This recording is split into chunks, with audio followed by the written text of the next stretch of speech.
this a bit fast because I've been asked to be fast. And most of what I'm going to say is pretty obvious, and some of it's redundant, but it still needs to be said. So, people have a lot of different worries and different concerns and lots of hopes and lots of dreams, but people also don't really have a lot of time. And, you know, burdened with the kind of everyday realities, there's not often a lot of leeway in people's schedules to, you know, get involved with politics. You know, the triumph of the mundane has kind of left the spectacular behind, and we need to take it in small doses. And, you know, most people are active in very few, if any, issues. So the articulation of any issue is kind of subject to a political reality and to an individual capacity. So a person might be a peace activist, or an animal welfare activist, or a consumer rights activist, or something like that. They might campaign against fracking, or you know, better treatment of immigrants, or prisoners, or you know, or the elderly, or whatever. And some raise money for the causes and raise awareness about diseases and that kind of thing. But comparatively few expand their scope to actually include the mundane, or to encompass all of the spectacular kind of things that we want to talk about. And occasionally, an issue is articulated through the creation of a political party. And this is done with the best of intentions and with a series of assumptions. So one of the assumptions is that that whereas political power lies with the legislature or the government, then participation in the legislature or the government is the mechanism by which power can be channeled to the issue in question. Right? The second assumption is that that power cannot be channeled adequately or efficiently without participating in the legislature or the government. And third, there's the assumption that the issue is sufficiently popular that representatives of the cause can win out over other candidates in a fair election. And then the fourth, I think, is that given a space within the legislature or government, and thus a fragment of that power, the legislature or the government will treat the cause with due reverence. Now, in practice, few or none of these assumptions hold true. And despite this, single-issue parties are quite common. You know, many of them are very short-lived. You've got some examples. You know, some of these are defunct, others are still existing. But you know, in the US, you've got the Free Soilers, the Grangers, the Bull Moose Party. You know, various. In the UK, you've got the Animal Welfare Party, the National Health Action Party, the Legalised Cannabis Alliance. In Canada, you've got the Animal Alliance Environment Voters Party. And you know, you kind of go down the line, in pretty much every country you get single-issue parties popping up.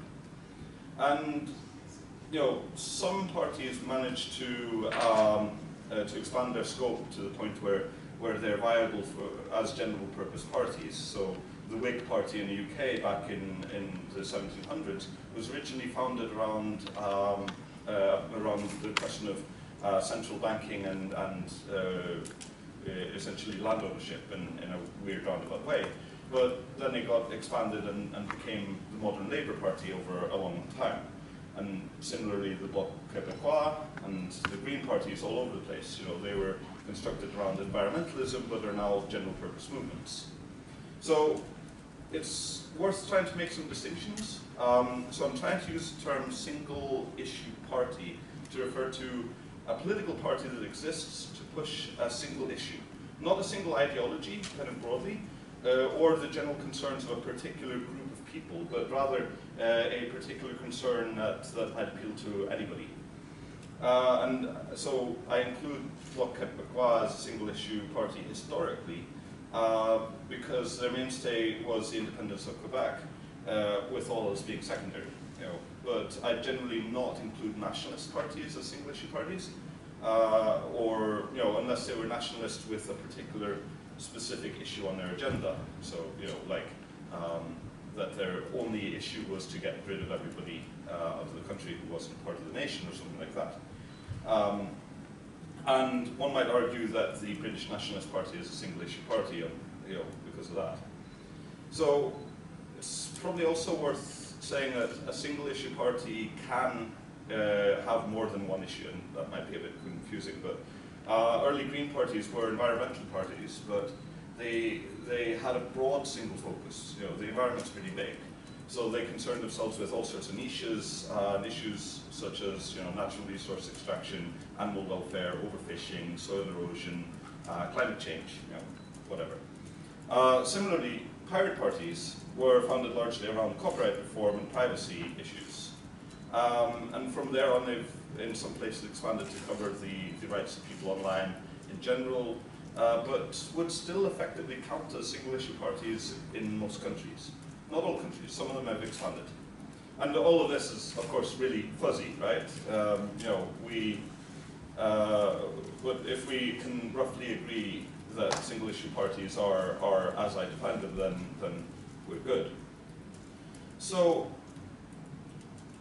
there's a lot of good arguments for establishing single-issue political movements, you know, of any kind, right? Lobby movements that, you know, they can wield a lot of power, they can do a lot of things, civil society can change. But when a group engages in kind of the party political system, it's necessary to have at least some idea of what's going on beyond a single issue or category. You know, so a person who's elected to a parliament is not really there to work on one single issue. Parliaments are never that granular. You know, the regular parliamentarian is going to be expected to deliberate on and vote on issues as far apart as agriculture and import tariffs and immigration, taxation and public finances and you know, human rights and banking regulation, social housing. You know, it goes on and on and on. You've got a lot of things to deal with, and you are one of the votes if you're in a parliament. And the person elected into a parliament on the platform of, say, you know, saving the whales, right? That person has a split mandate, because by constitutional decree, they're required to and able to have a say on every single issue that comes through the parliament. They have their minutes, they can speak up, and they can ultimately vote. But, you know, by virtue of their campaign, they have made no promises or guarantees to the electorate about how they will behave in that kind of situation. And that means that they are effectively wildcards in the political system. They do practically whatever they want, following whichever interests and influences they have. Sometimes this is mediated through kind of the party mechanism, but if the party is a single issue party, boom, suddenly all of that goes away. So, you know, split mandates beget whimsy, and whimsy does not a good policy make, right? You need something more structured. Aside from that, you know, you need to be on top of things in a broad sense. So there's the issue of, you know, the power dynamics. If you have a parliament of 100 people, and half of them are somehow, in one way or another, dedicated to, you know, the various single issue, some single issues, then the other 50 people in the parliament hold, you know, on average, twice as much power as they should according to the constitution, right?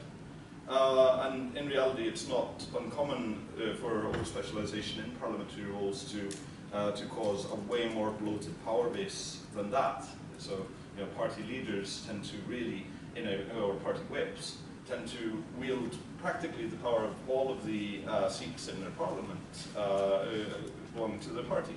So, you know, yeah, difference leadership basically is proof that that happens. So, somebody said that specialization is for insects.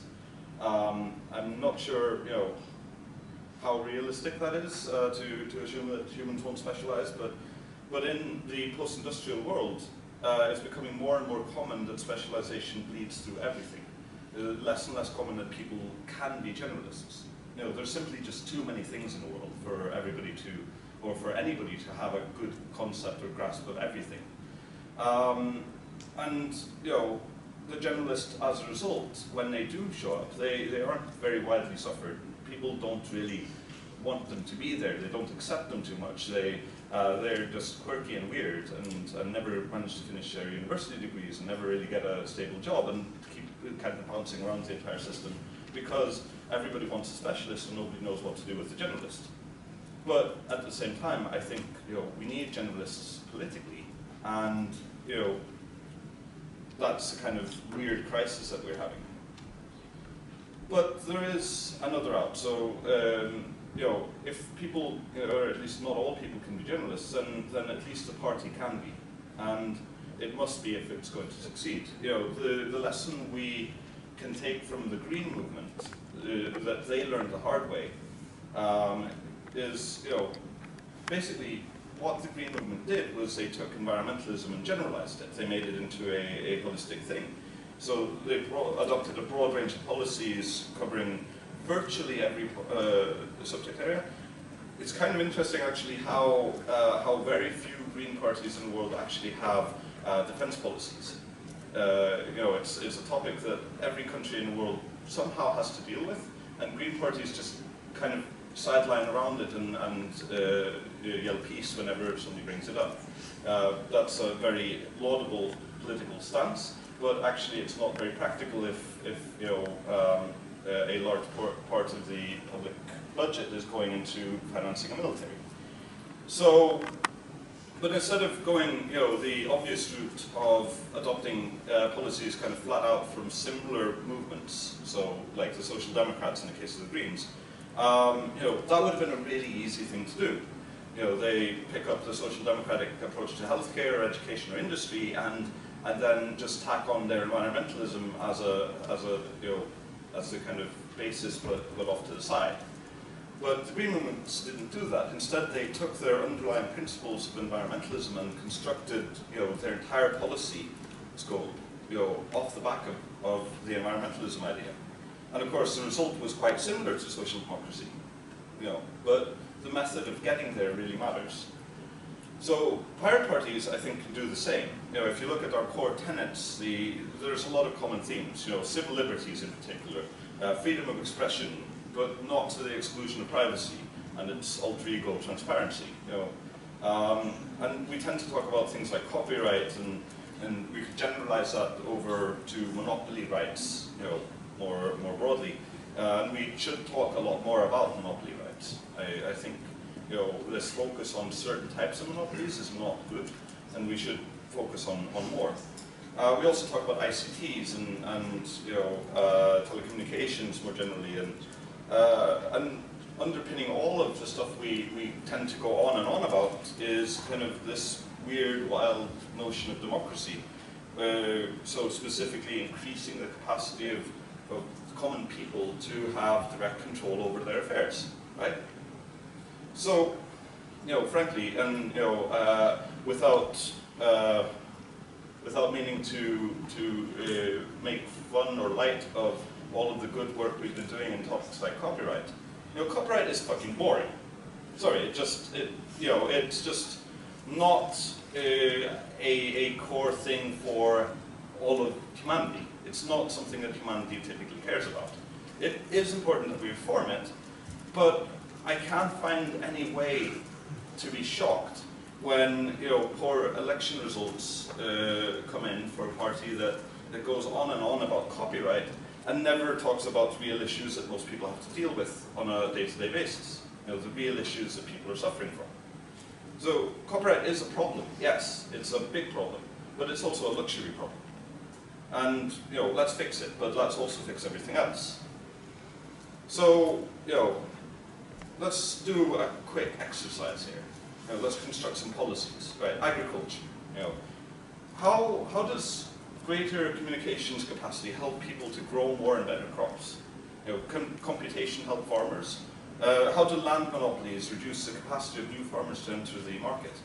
Are factory farms actually more effective than organic farming? Because there's a bunch of research from Agatha Perfecto and various others that suggests that organic farming can be at least, well, up to 4 times more efficient and effective than factory farming or inorganic, as they call it, although there's still carbon atoms involved. But how can a scientific view on agriculture help? And how can we adopt such a view without falling into the pitfalls of the kind of high modernist agricultural schemes like the groundnut madness in Tanzania, which all of these schemes have invariably failed, and in the best cases the failures have given us worse crops manufactured by bigger companies, and and a food chain that is unviable long term. You know, transparency in agriculture might give us more understanding of what works and what not. So let's take industry. So from a civil libertarian perspective, how can it be acceptable for humans to have to compete on a not really free market against indefatigable machines that, you know, machines that can go on day in and day out without ever getting tired, and, you know, humans are actually being made to compete against these. Not just in big industry, but also if you ever go to a grocery store in say, the UK now, or at an airport, there are these machines that have replaced the cashiers. You know, every part of the thing is being automated and just, you know, yeah, automated. And that's okay. Automation is good, but we do need to think about what the role of the human is in that thing.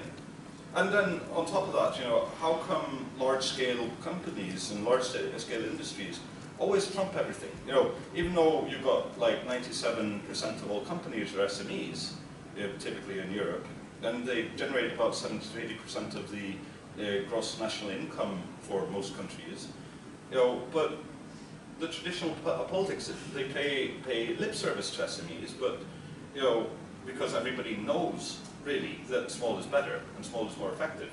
But in practice, they focus only on the large companies because the large companies are more legible. It's more easy to understand what those companies are doing, and they're easier to interact with because there are fewer lobbyists. You know, they are a much more kind of easy and predictable source of campaign contributions and you know, coherent lobbying efforts. And on top of that, their growth shows up slightly faster in national statistics. You know, the big companies are what get all of the attention, despite the fact that they don't really matter as you know, that much of a percentage of the global economy. And yet we, you know, all do this. Then, you know, state finances, right?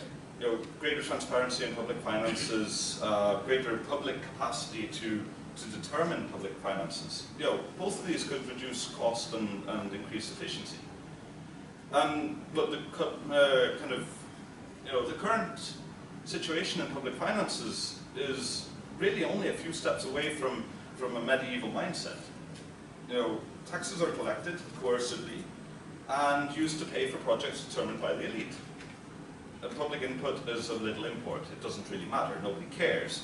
And if this changes, you know, greater levels of conviviality can be achieved. We can spend less of our collective societal resources, you know, on vanity projects and short-sighted utopianism. That sounds like a good idea, right? Education, everybody's favorite. You know, everybody has an opinion.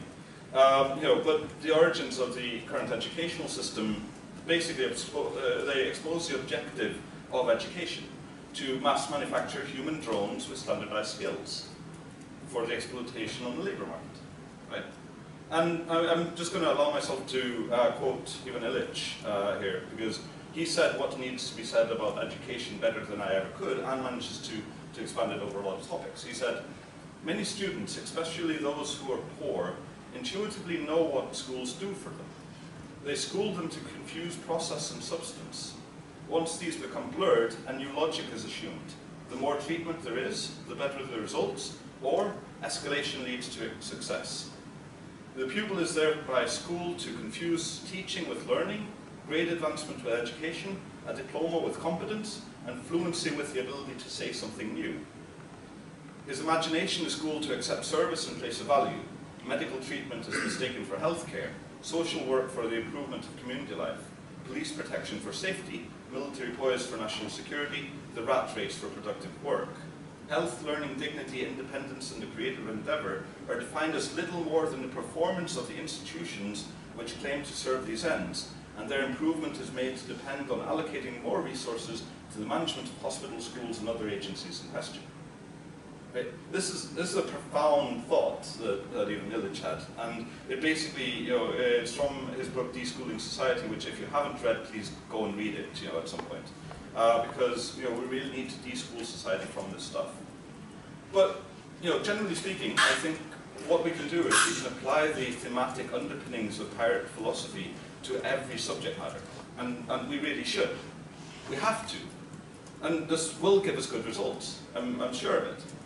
you know, we've done some experimentation in the Icelandic pirates to kind of figure out our way on with this, and we've gotten a lot of good ideas. It's not perfect yet.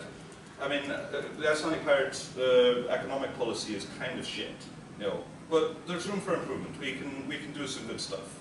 But this direction generally, I think, is really useful because taking the pirate mindset, which is all about openness and collaboration and you know, collective action, and being able to kind of work together in more efficient ways, and having, you know, privacy and transparency and you know, active functioning democracy at the core of it, that's a really good starting point on which to build a society. But so historically, there is this tendency to shove political debates of each time into a narrow dichotomy. Right? It's shaped by some overriding argument. So before the Industrial Revolution, the dichotomy was about the extents of monarchic control. It was the royalists versus the republicans, you know, or feudalism and parliamentarism, or however you want to put it. And that debate went on for a while, and Republicans kind of mostly won.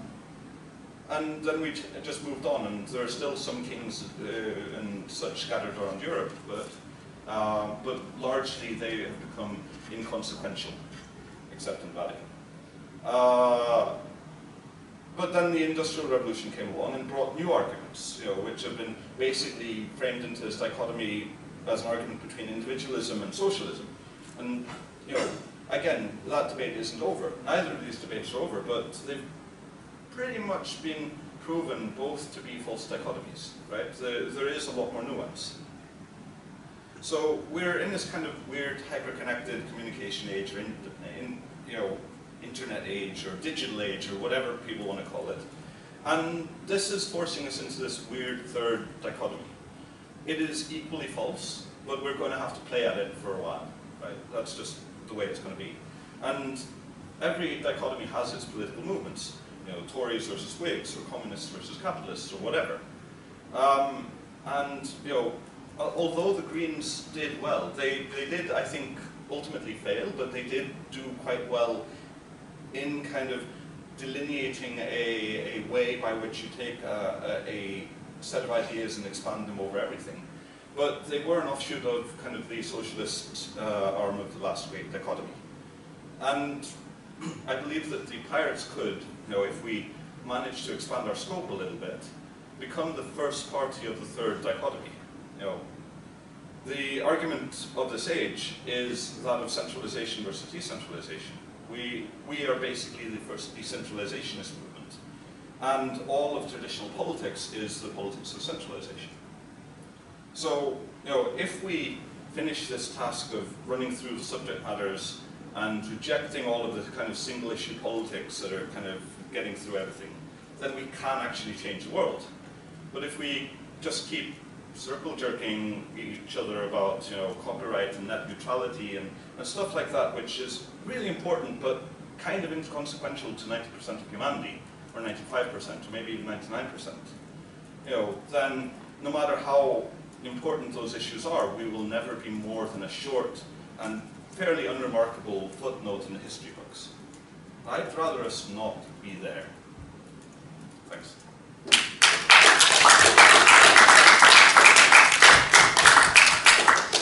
Thank you very much, Smári, for your presentation. Now, due to our time is limited, you only get 2 questions. Oh. Yeah.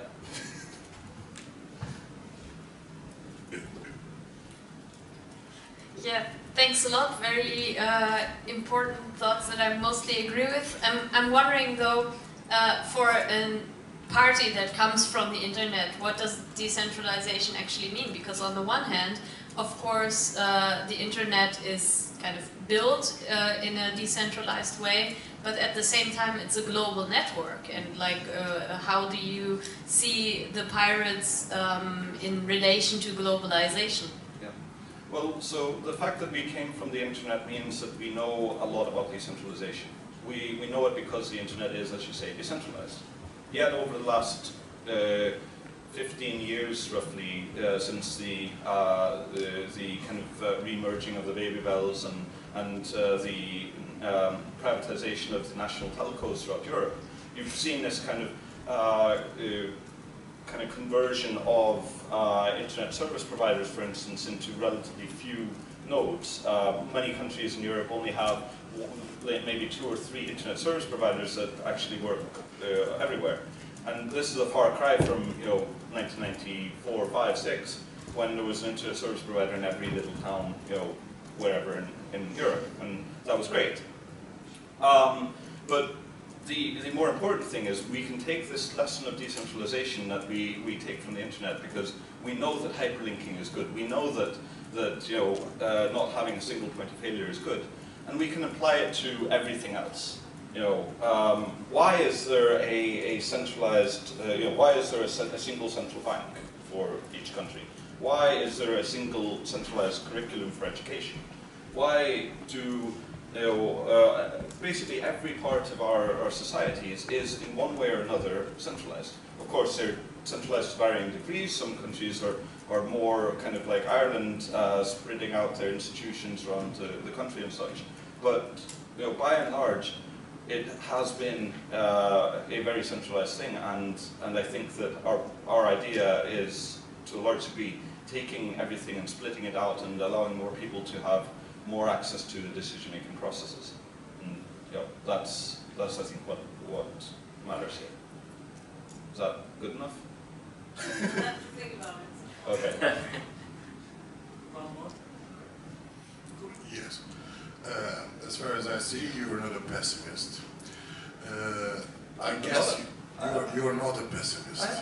Pessimist? Yes. Ah. Okay, I thought you said pacifist, and No. I tend not to use violence, but you're not one.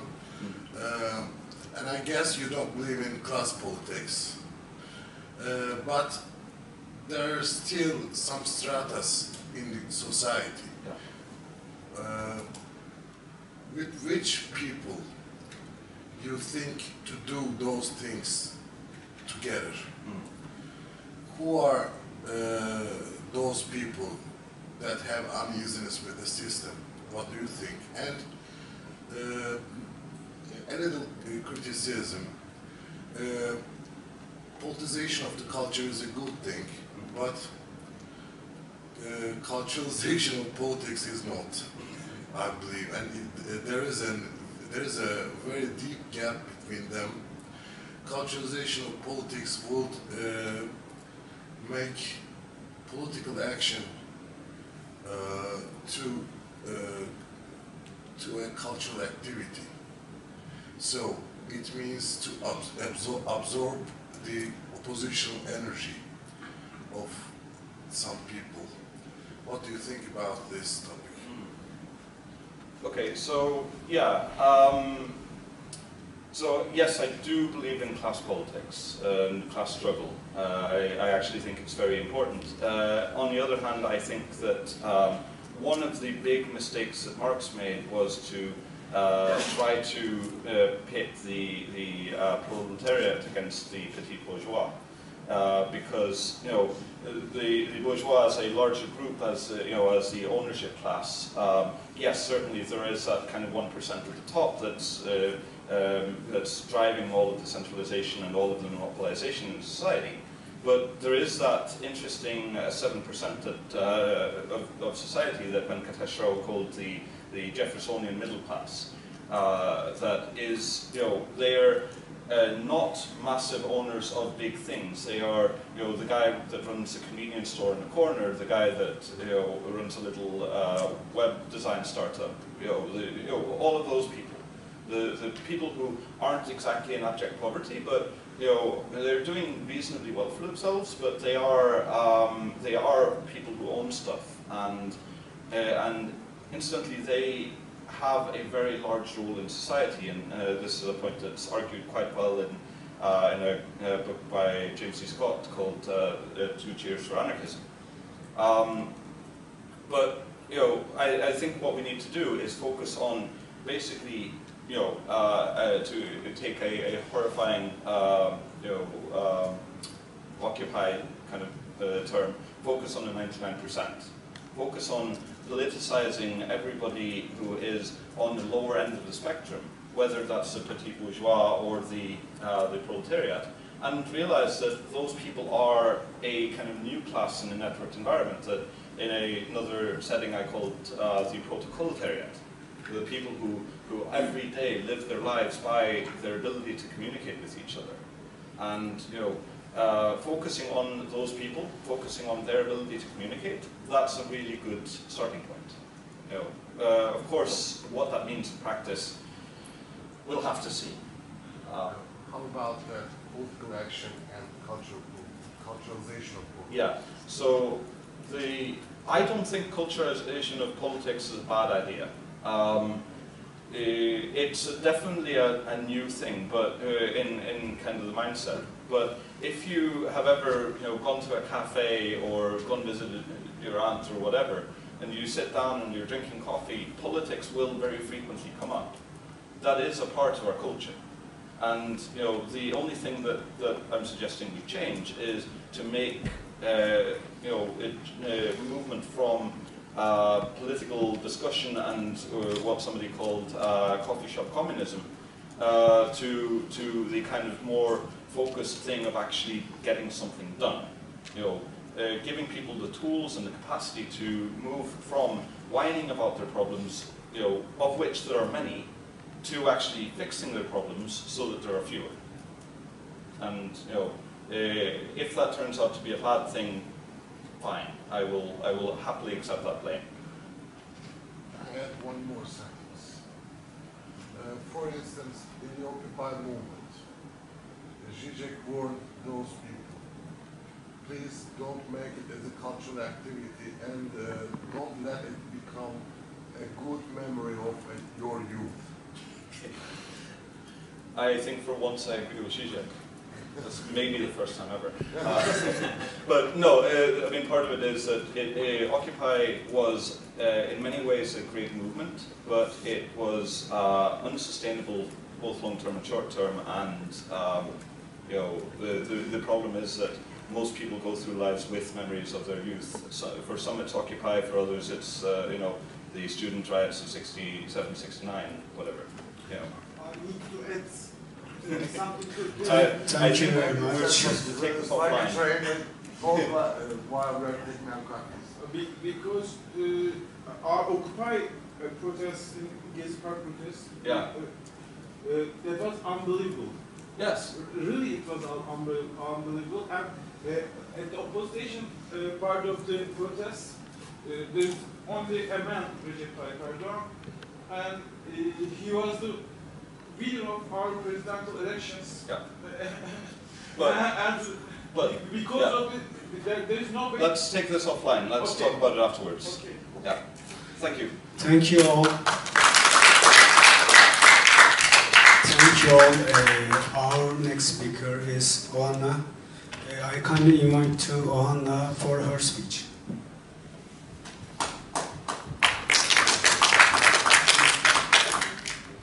Hi. Okay.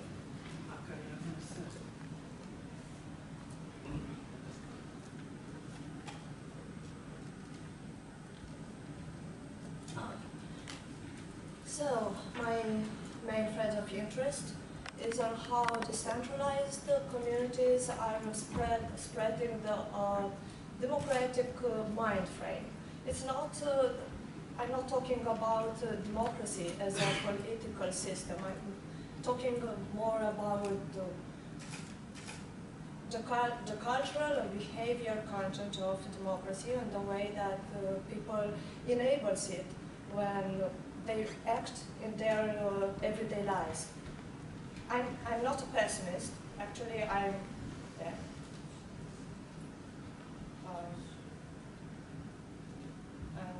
All right. So.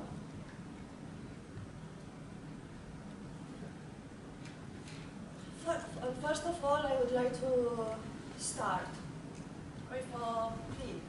I don't know if I have to make it in front of you, but there are a lot of circles, social circles, academic circles, where decentralization is seen like wrong or even evil. It's associated with terrorism, is associated with violence, is associated with illegal issues, and maybe the most mild concern, but by the same time the most bitter, is that decentralized communities are considered to be worthless, inefficient, and with no impact at all. But most of these decentralized networks are based on some kind of sharing knowledge, sharing information, sharing goods, and so on. And that means they have at their base, at their near base, an altruistic behavior. And that altruistic behavior works more like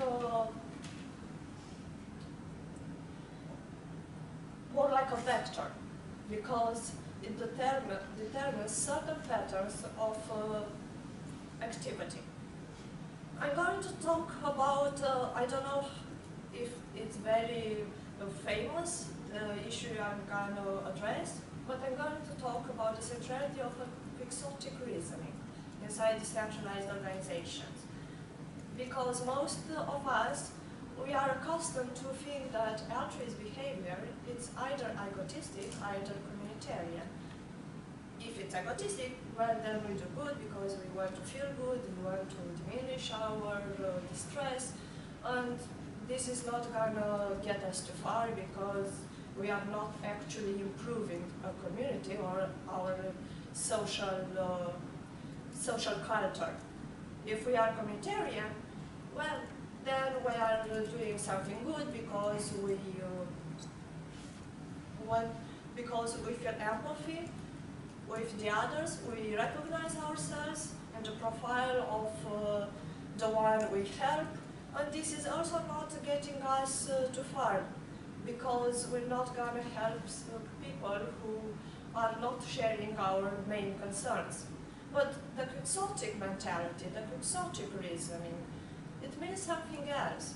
It means that if I'm going to help someone, if I'm going to share something with someone, I'm not doing that because I recognize myself in his profile or because I feel good by doing that. I'm doing it because I just think and I just feel that in such a manner I would participate to a better world. It's very utopic, and most of the people still don't believe this is a real motive. But psychologists actually validated it. So we're gonna talk about shared economy-based system that seem to be conducive actually to Quixotic reasoning, and it's a very new phase in social development. And this is important because new social movements, those connective social movements, are prone to enhance the preference for self-transcendent knowledge. It's another notion that most of us are skeptical of, because self-transcendent knowledge means that we are not thinking in terms of how I could benefit from an event or how I could benefit from an activity, but I'm acting on it because I'm in the mood of a flow. I'm in the flow. I'm passionate about it, and my actions are not measured, are not balanced, are not the result of a calculus, are a result of expressing myself, and this changes everything. So the centrality of Quixotic reasoning, I mean, the members of new social movements require new frames for predicting the span of action among them, because they have very, very different ways to act. And I'm going to insist on this later. For now, I'm just going to say that when Quixotic reasoning appears, well, then let's take a protest, for example. A protest that is based on Quixotic ideology, something that looks like very idealist, and it's considered to be utopic. Well, they don't just act and they vanish. They are highly unpredictable, and they generally their movements are spread on a very, very, very wide time frame. It's not like if this year I have a protest, then this is the end of it because the protest was small. The next year probably I have another one, and there could be 2 years of silence, and there again a new spring of protest would come. Because this is how Quixotic reasoning action, when it's part of people mind frames, enables them to act each time they feel like it, and they don't even they are not programmatic. They are on the long run much more efficient because they don't just get down when they lose control. They don't. If they fail, they don't stay failed. But the experience of flow is very important for this kind of actions.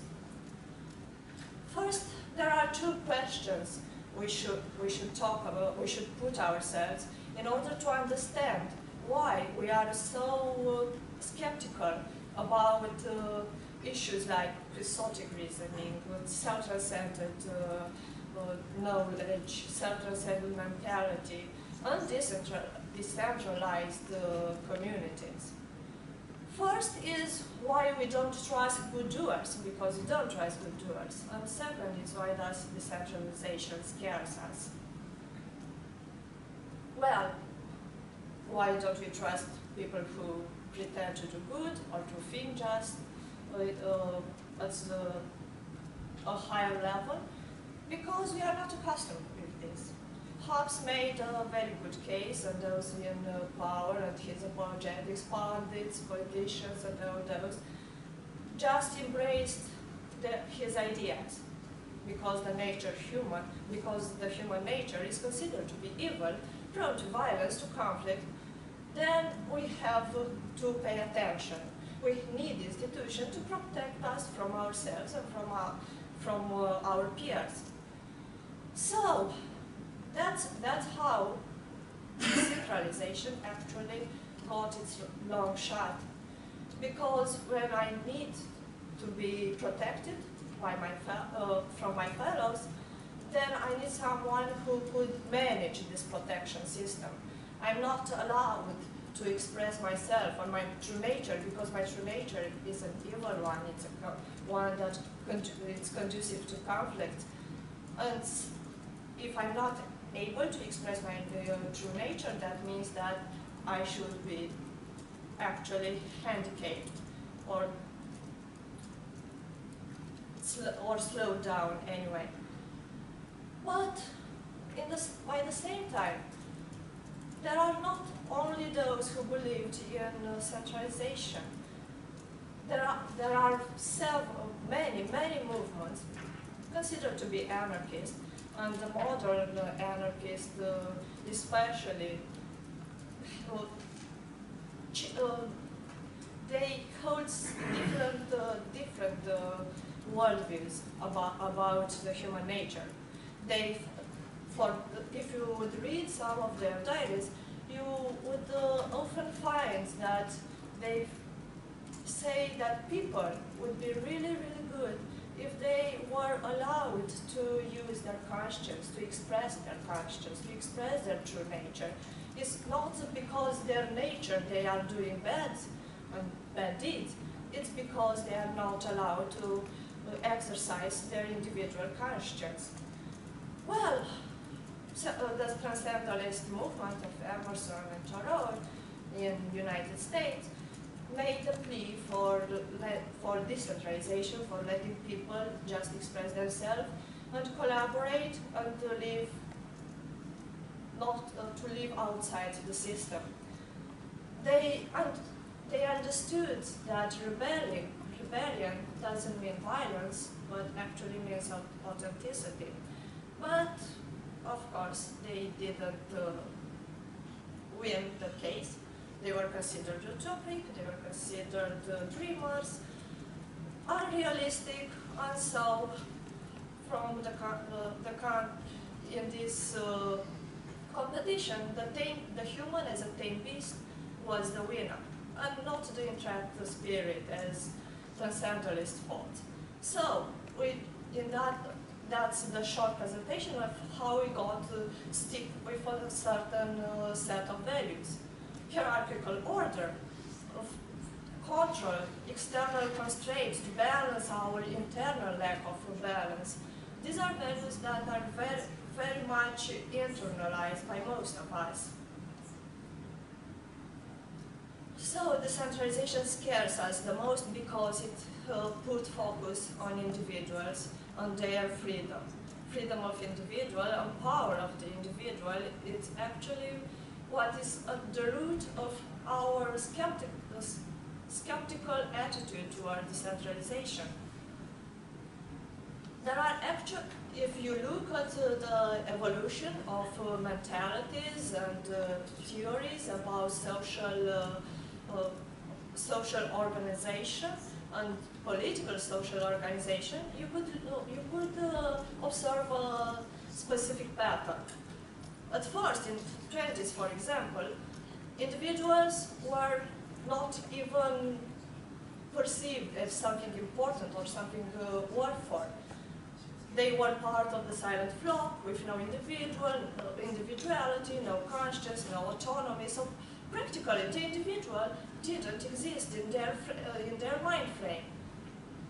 But then the concept got extended on the background of social movements for civil rights.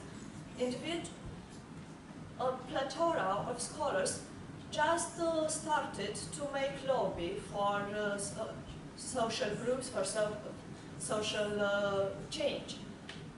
And actually it was kind of simple because institutions said, you are irrational, we are rational, so that's why we have the right to rule you. And then organized group for social change just say, well, we are rational too, so we should have the same power and the same recognition as you are. And it was the first conceptual extension that actually brought the individual into attention. But it wasn't that wasn't the moment, because if just the groups were attributed with rationality, not the individual itself. However, a qualitative leap took place, and that's when we started to value subjectivity. Value subjectivity actually changed a lot because the social change wasn't perceived anymore as a calculus, as a rational calculus, but it was a calculus based on shifts within our worldviews, within our schemata, within our way to perceive the world, to perceive the life, and to get accustomed with it. So once that we actually became conscious about the power of subjectivism, we made another step in recognizing the potential power that an individual could have, because he still is a follower. He still doesn't have very much importance in changing things, but now he's significant by sharing his worldviews. He's significant for make others and change their worldview. So he has a passive power to change. And then it was another second conceptual extension, of course, because he was now considered to be significant by his personal experience. And if you remember, in 20s, the individual was considered irrational. Now, irrationality is understood within the frame of subjectivism.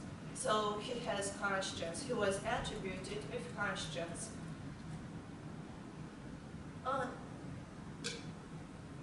And last, the paradigm shift is required. Because now, when the individual has conscience, has rationality, and he is participating to the world, even though on a passive base, now is the time when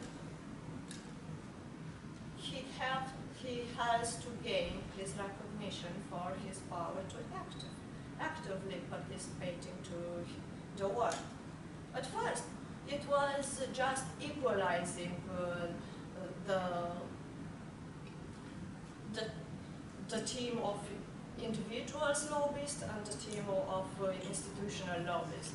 Because now, individual is considered to be able to have a relation of collaboration based on reciprocal determination and reciprocal control with institutions. If someone is able to control or to take accountable an institution, then it, on a symbolic order, of course, it has the same power as that of that actor. So the slogan now is like, what can be done by those who are up, it can be done by those who are at the bottom. And this was really important for the last step in our acceptance of the value of the common man. Now we are almost able to recognize that just one person could have a widespread effect because of his networked life. So the model of the extreme democracy actually is holding exactly that you could have no leaders and still be significant. And this was the paradigm shift and the new worldview. And on this actually are based all the decentralized organization. On this conception that one individual can have power and is significant and is a brand new concept. We are not accustomed to think like that. We are actually accustomed to think that individual has no power if it is not integrated into some sort of system. So, as long as our good world is perceived in a way that values organization and hierarchical order, we are not, of course, prone to give any credits to individuals, generally. And most of us, we are accustomed with this worldview because, of course, internet, the appearance of the internet made us more familiar with the decentralized way of being in the world, but the internet is brand new in history. So, the decentralization, as I said, was mainly associated with conflict and even with terrorism. And that's in part explainable because of our worldviews that values order. But what's actually in a decentralized organization afterward? I'm gonna present the ideal type. The ideal type is not, it's just a model. But models could be very important to make some distinction that so our analysis would not be vitiated afterwards. Actually, Brafman and Blackstone wrote a very good book and a very interesting book also. It's called The Spider and the Starfish. Actually, it has a very interesting layout with a lot of using a lot of white space to comfort your eyes. And by the same time, it's very, very smart in making you reading it because the content is distributed on its pages just in the same manner that, let's say, you would find chips when you want to eat. That means there are little bits of content that give you enough dopamine to make you feel good, but not saturated, so you're gonna just read another page, and another page, because you'll never get tired. Okay, in my opinion, they have the best description of a decentralized organization. First, who's on lead? Of course, any organized community would have formal and informal leaders, and they have power of decision, and power to impose. Of course, when we talk about decentralized communities, there are no one to lead us. Then the problem of responsibility appears, and if we have leaders, they are responsible. But if we don't have leaders, then each of us becomes responsible for his own action. Responsibility is a great issue, and again, it's a great issue because we are not accustomed to think that individuals are responsible. We think that we respect some laws because they are enforced by police, and we have to pay bills if we don't respect them. But few of us just think that I'm not passing a red light because I believe that this would put my life in danger, and the others also. So my own responsibility is not actually considered when we're talking about respect some regulations. Okay, being a member of a decentralized community, it's also very different, because I'm not gonna get into a school, for example, if I'm not gonna receive some benefit from there, I'm not gonna work for, I don't know, a corporation or a private enterprise if I'm not gonna be paid, or I'm not gonna have some special benefits. Maybe it's the prestige, maybe it's a material benefit, maybe it's social capital, but I need to have a benefit if I'm going to be part of an organized community, organized company. If, by contrary, I want to be a member of a decentralized organization, then I'm there just because I share a certain ideology. I want to maximize my personal purpose. And actually, many studies show that human beings become more like personal purpose maximizers, and they are doing less for attaining a social and material status, but just to feel significant in the world. And of course, many of them becomes members because they want to contribute to something bigger than themselves and to something that could be easily shared by everyone. And here, about membership consistency, this is probably the hotspot, because this is why many protests were not well defined, not well understood. We are accustomed to define the efficiency of a movement by its membership consistency. If it's stable, if it's controllable, if it's measurable, if it's not going to vanish, then we can put our trust in that organization that is going to help us reach our aims. But in the decentralized community, actually, membership is variable, contextual determined, and difficult to measure, and that's why they were considered inefficient. And of course, the economical structure is really different, because there is no, if there is a shared material capital, then that would affect relationships, horizontal relationships, and that would not, that would bring a higher degree of organization. So in decentralized communities, there is no capital, no material capital.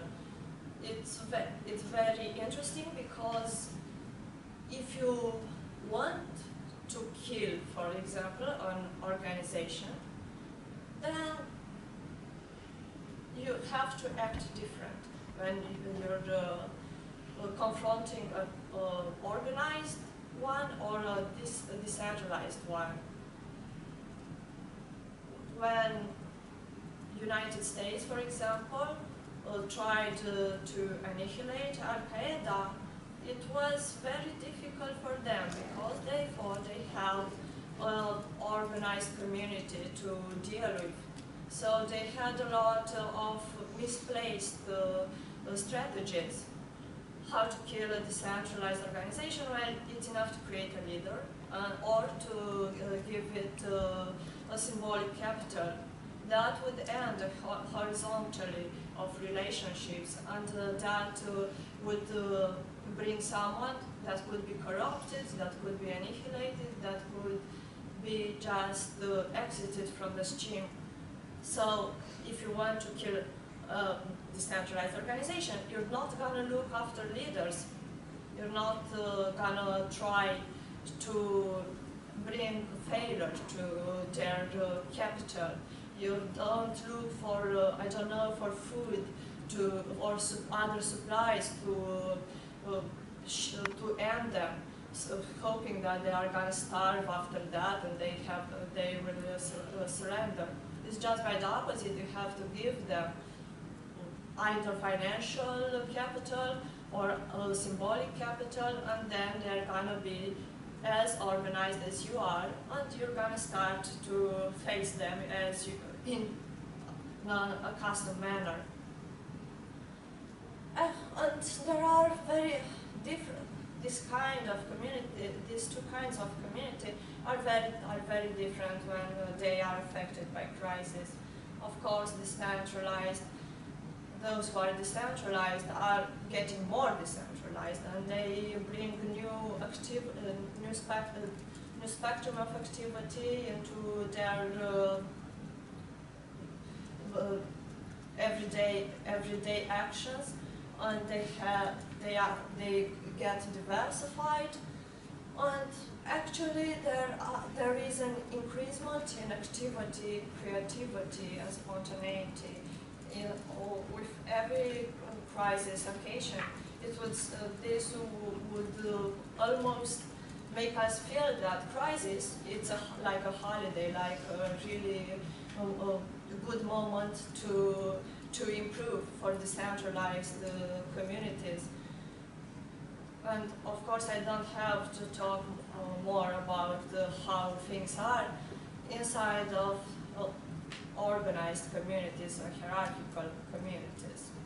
Well, the main, of course, many of us asked, okay, if you don't have leaders, what do you have? It's actually a new movement where you don't have your individuality enforced, but how do you try to organize and influence your members?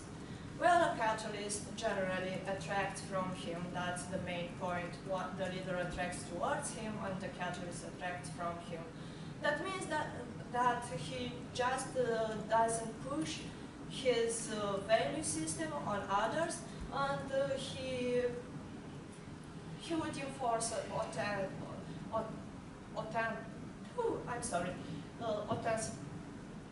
authentic spirit of the others.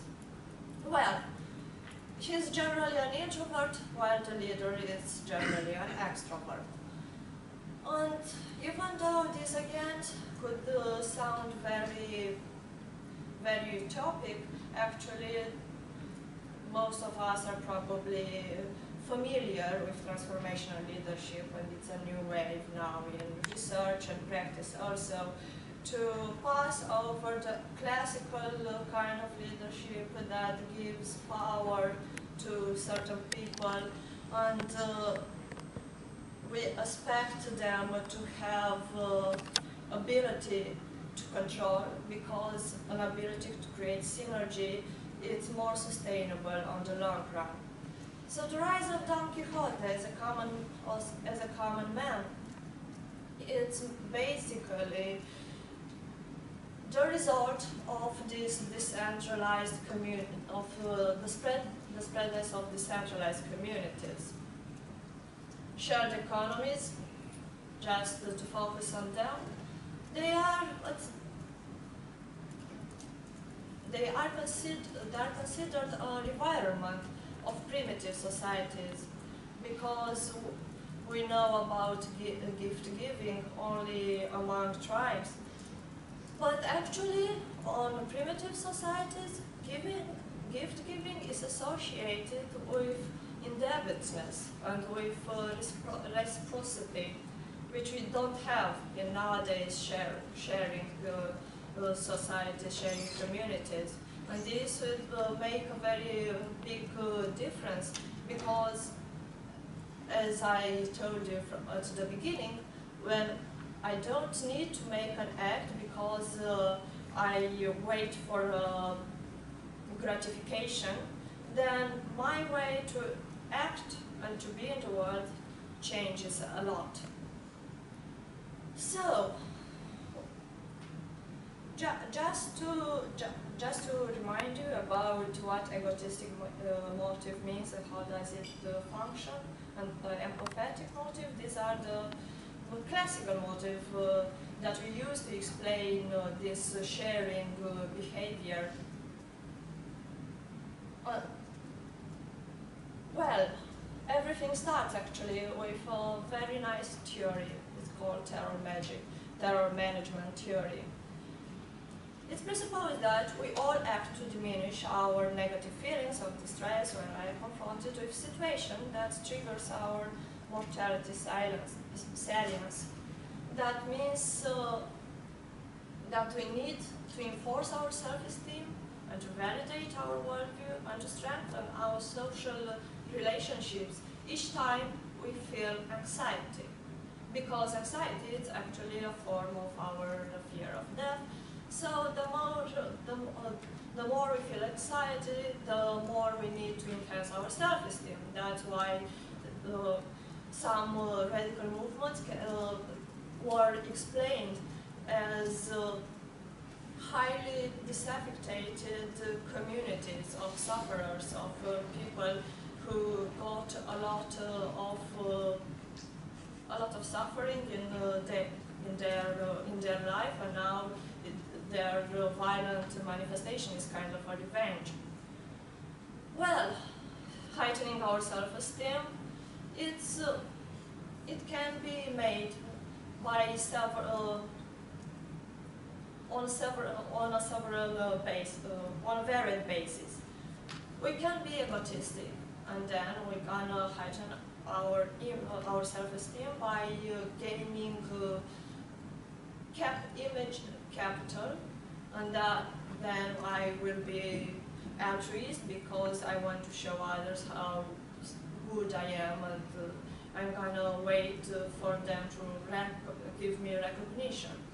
I can heighten my self-esteem using a communitarian motive, because when I see someone who reminds me of myself and he's in trouble, then I like to help him just to feel more comforted, more assured that probably if I would be in that situation again, someone would help me, and that's how I would gain more trust in the world. However, if my action is based on the Quixotic motive, then I don't have this reciprocity. I'm not waiting for gratification. My self-esteem is not dependent of something very well defined. Actually, I'm working with a very broad worldview and a very broad frame. I feel good just because the world probably got a little bit better. If I don't do this nice thing, then the world would be just not that a nice place anymore. It doesn't. It's something that's very important here is to make the distinction that Quixotic actions are not dependent of their grandeur. I don't have to make a big altruist act to feel that my action is significant for bettering the world. Most of the people, for example, who share this Quixotic motive of action, just feel great when they are able to show, I don't know, the sun or to others, because they make them happy, and make happy a single person could mean bettering the world also. So it's not about how big our difference is. It's just about the nature of our act. Okay. First of all, I probably passed over that slide. First of all, I was looking if I was interested if this Quixotic motive, of course, really exists. And some researchers said that he really exists, and there is a tendency more and more of us are starting to act on its basis. These are the most correlated features with Quixotic action.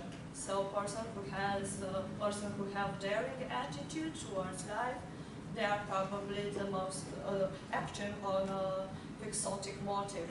They are courageous and they are seeking adventures. It's very interesting because if you see the sensitivity towards social justice is just the second feature associated with this utopian motive. But looking on the rest of this set, we see curiosity, communion with nature, preference for exciting life and diversity, violation of freedom, spirituality, variation of beauty, and enhanced creativity. So all these are features that are not associated with passive people, are not associated with necessarily with dreamers who don't get out from their comfort zone. Actually, Quixotic motive is associated with the most active persons. Its impact, because this is what we are interested in, of course. Why would we seek for people who act on this motive, and why motives would matter after all? Well, those who act on Quixotic motive are more involved in their causes. When someone is trying to help another person or get involved in a cause, is gonna be there for a long time and is gonna spend a lot of resources. Not like those who act on egotistic motives or communitarian motives. Those are gonna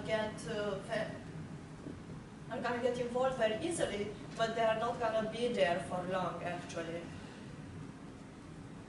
Okay, just I was curious if this Quixotic motive is really gaining centrality in among sharing communities. So I looked at Impossible and Couchsurfing, and you probably are familiar with both of them. And I'm not gonna bore you with technical details about the method I used. The idea is that Impossible is structured as a very decentralized network that enables people to give for free and to post requests about what they would like to receive for free. And there are no groups because its initiators didn't want to make it like a community, but more like a widespread network, enabling a lot of people to do good, not because they recognize in that profile, but because they are given the chance to help someone and to contribute to a better world. Couchsurfing, of course, is not the same. It's probably it was structured from its first beginning as a community of travel lovers who could help each other to stay for free in different locations. But groups across this platform are decentralized and are spontaneous, created. And inside these groups, people started a lot of projects. And they are also able to post requests and post offers by which they could enhance their own plans or enhance actually their self-esteem. So what do impossible and couchsurfing have in common? What I was interested in was the ability of users to have direct actions, to direct communicate and to organize themselves without someone to moderate them. And of course they share this. And the communication is also, as I said, it's direct, but they are not the same because impossible is framed more for the as more conducive for Quixotic reasoning, while couchsurfing is designed as more conducive to communitarian thinking. Of course, after I measured all these tendencies, the results were to the beginning quite amazing and disturbing, because yeah, the Quixotic motive had a tendency to grow, starting with the first quarter of 2014 on both sides, but actually impossible, which was designed for Quixotic action, was not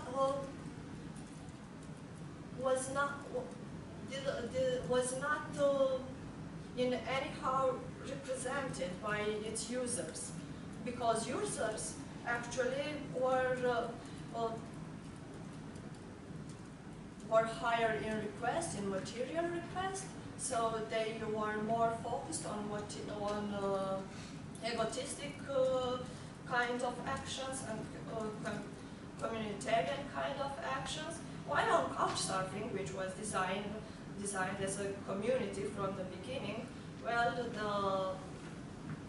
Quixotic motive scored much higher. And then, of course, we had to explain that. Why is this contrast between the core ideology displayed on blogs? Because that's the lobby house, to say it like that, and the behavior of their members. And here, to explain that, we have to take into consideration how passion works. But before that, we should stand a little bit more on why is it actually important if people act on Quixotic motives or not. Okay, there is a tendency, so what? The banality of evil and the banality of heroism, it's another concept, not necessarily a new one, because after the Second World War, everybody talks about how each of us can become a torturer and each of us can be a hero. There are many experiments about this, showing that for being a torturer, you don't have to have any pathology. You're just a normal person, but put it in certain situation, you have behavior that you would never think you're capable of. And this is the things are working the same with heroes. Well, what does it take to do the evil? Because the context is important. It's enough to assume that you have no responsibility for your actions. It's enough to say it's okay to sacrifice a little bit of your current freedoms for a better future. And actually, this is the speech that every government in the history used when they were planning to abuse society in a certain way. They said, okay, we have to make a sacrifice now, but this is for a bright future. There are no bright futures, actually, that are based on this kind of abuses, because of, this is another topic, but this brings a lot of parasite noise, to say like that, a lot of problems that get very complicated during time. So there is not a better future when abuses are at its basis. Of course, being obedient actually is the most correlated attitude with becoming a torturer.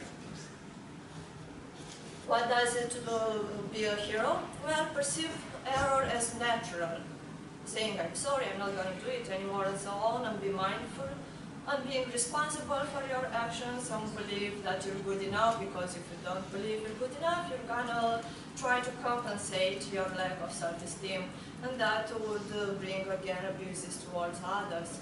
Don't be obedient, of course, towards authorities, and don't feel anonymity, don't feel insignificant, and don't let others feel like that. And yes, it's important, Zimbardo say, it's important to be careful and display symbols because they are framing our mental space, and then we're gonna accept more easily their ideological background. So, being a hero, that means to be a Don Quixote in everyday's life, in your everyday life. No, actually being a hero, it's related with the ideal type of decentralized organization, because there each member is supposed to be responsible, is supposed to be conscious, is supposed to have complete freedom and complete responsibility for his actions. But Don Quixote is, let's say, champions of sharing and altruism are created among these decentralized networks. And we didn't answer to a very important question. They say decentralized organizations are not useful, are not functioning, if you remember, because of their unstable membership, because they don't last long. Well, actually, when we talk about Quixotic reasoning and actions based on Quixotic reasoning, we saw that people tend to be very stable, very much engaged, and very much open to spend a lot of their resources for a cause they believe in. So this could mean a change that would occur across this efficiency of decentralized manifestation. It's not actually unfunctioning, it's not actually easily vanished just because its membership is so much unstable, because people continue to care about certain cases. They are improving themselves, and they try to improve others by this kind of attitude. So they would be actually more efficient in their relationship with the world and in their actions to change the world, more efficient than the others. Being decentralized doesn't mean to vanish away if you have a Quixotic core. And now, as I said, it's very interesting how Quixotic tendency formed among a community that was designed from the beginning to enhance communitarian actions and not Quixotic actions. And the most probable, there is a new variable that could moderate the spread, the appearance of Quixotism, and that is passion. And of course, passion is related with the flux and the self-transcendent knowledge. And you all know what flux means. It's that state when you're totally immersed in what you're doing. That's why it's correlated with passion. And actually, this could be the most important information we've got from analyzing the type, the Quixotic subtype of decentralized communities. Because, you know, when you feel the flux, then you're there, then you don't you're not looking for exit. And during the protest, the ability to feel the flux changed the story a lot, because before the flux was constructed, was enabled, people felt fear, angry, a lot of negative emotions, and they got disengaged from protesting. But when the flux was created, then they felt they are part of something bigger, and there is no coming back. So flux is very, very important in to keep a movement in motion. And the most probably is that a lot of decentralized communities are so much unstable because people are not receiving enough opportunities to experience flux, to experience passion. Quixotic reasoning, it's not enough.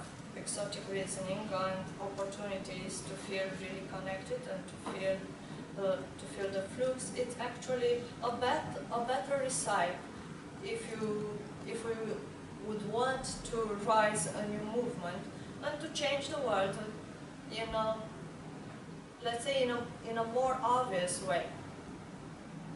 All right, that's all. Thank you. So, hello. I know the great expectations from yesterday's presentation, as my colleague did. And I also, some of you are curious about what I'm going to tell today, but please do not, sorry? No. Okay. So, I won't take your time. I will pass the academic and technical details. I just want to focus on the details I found during my research, because the deeds are the most important part of this research. And by the way, please do not forget that this is a preliminary research and the beginning of another big research also conducted with the yesterdays. So, let's start. You know, the last year there was an important and great uprising held on Taksim Square. As named on the net, Gezi protests, I prefer to say Gezi uprising or resistance. Just want to give some small statistics about Turkey's internet and computer usage. So, as you see on the screen, on the left side, computer usage, and on the right side, internet usage of Turkish population by age.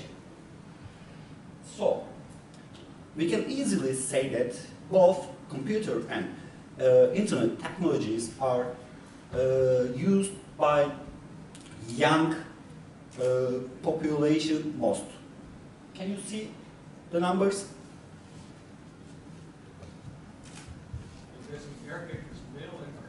Yes. Sorry not to change that, but as you can see, both gender and usage are close.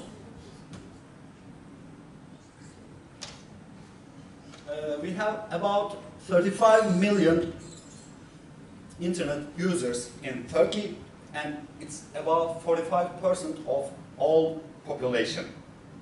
And let me say something at this point. Turkey's population average is 28. And if I'm not wrong, we are the youngest country in Europe. So we plan to focus on youth, because also the Gezi protests was first started by the youth. So, about 5 hours a day they use personal computers, and 1.9 hours mobile.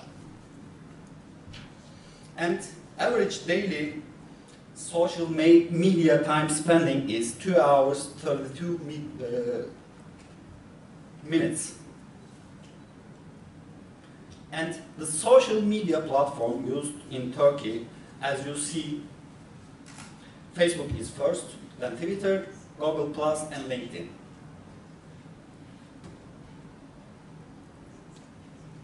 As I told you, I'm not going to give detailed information about this part. You can see and you can read in proceeding. I choose focus group method. That's the qualitative research method, which you choose participants, then ask them non-structured questions and try to understand how do they understand, how do they believe, how do they perceive something. So I have chosen 5 men, 5 women, all bachelor's students between 19 to 25 age. And the most important part. In 1 hour session of interview with 10 students, I came across these themes. First one is fear. I asked them, what do they understand from activism? What is activism and what is virtual activism?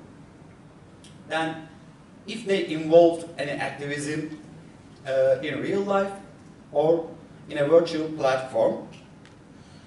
So, with these questions, I get these data. Fear,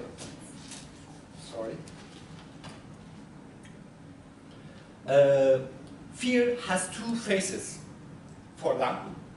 First of all, you know, during the Gezi protests, 9 people were killed by police, thousands injured, hundreds lost their eyes or some other organs. And during that process, for the civil uprisers, Twitter was the most important and primary communication tool. People communicated mostly via Twitter, and the other also, of course, they used. Then, you know, there had been a conflict between the government and the Twitter banned in Turkey. Also, YouTube and some other platforms were banned, and as I know from my own knowledge, Google Plus also used heavily to upload photos, videos, or something else. They first fear to be bitten by police, but there is some other important point that they also fear from social isolation. Let me give an example. One of the students said that, by the way, she is living in a small village, and the village has a Facebook group.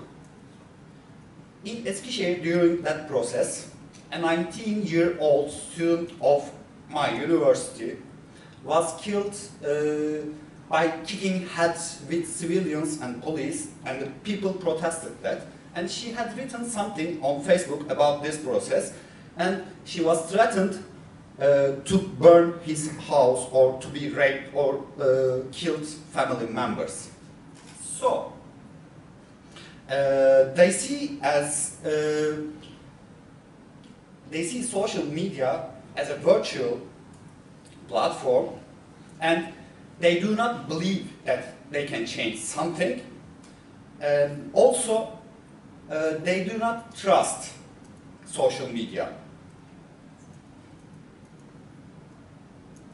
Trust also has some other points.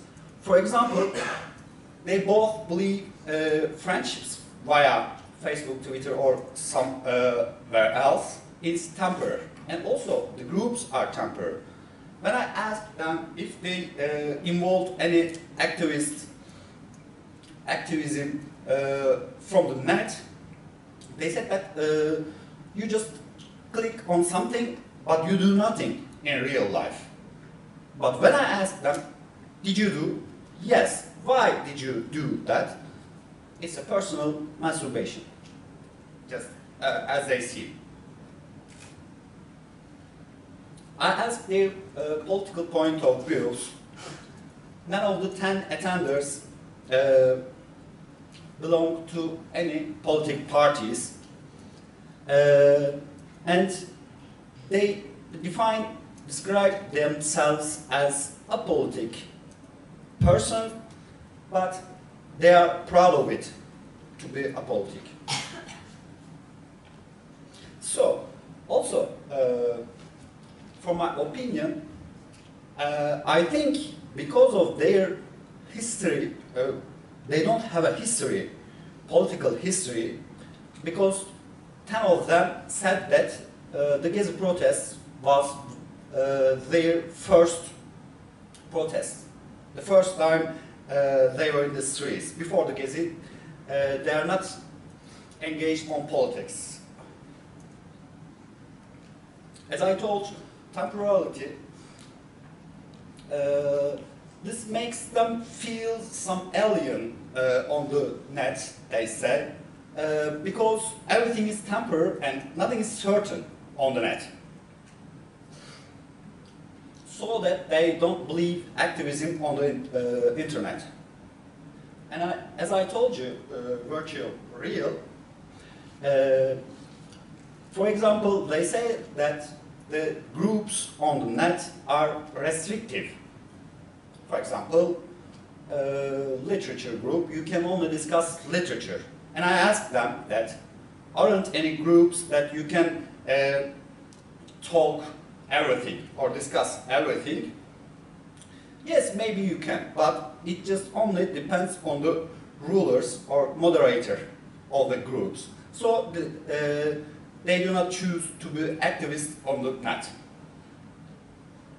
And the last point, masturbation, as I told you before, I asked them that if you have ability to hack somewhere like Re-Tech or Anonymous, does this mean a real, for example, you hacked all the government sites?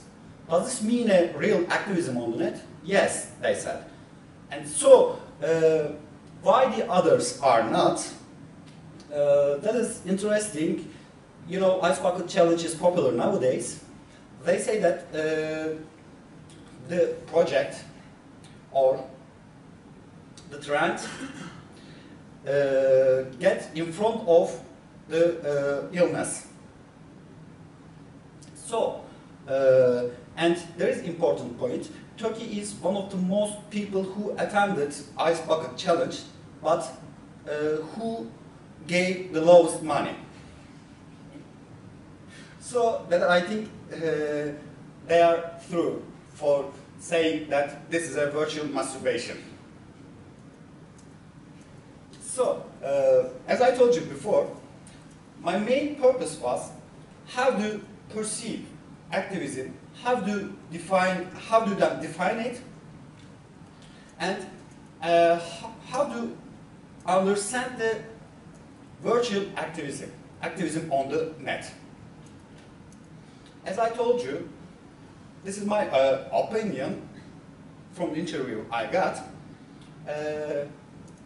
Our country has a real education problem because in quantity we may be seen an educated country, but in quantity the education level is really low, and much of the people just got their political views from their family or just mainstream gossips. They have beliefs, but they do not have words to describe them. This is the end. I thank you. If you have any questions, please do not hesitate to ask. And these are my connections. You can add me whenever you want. Thank you.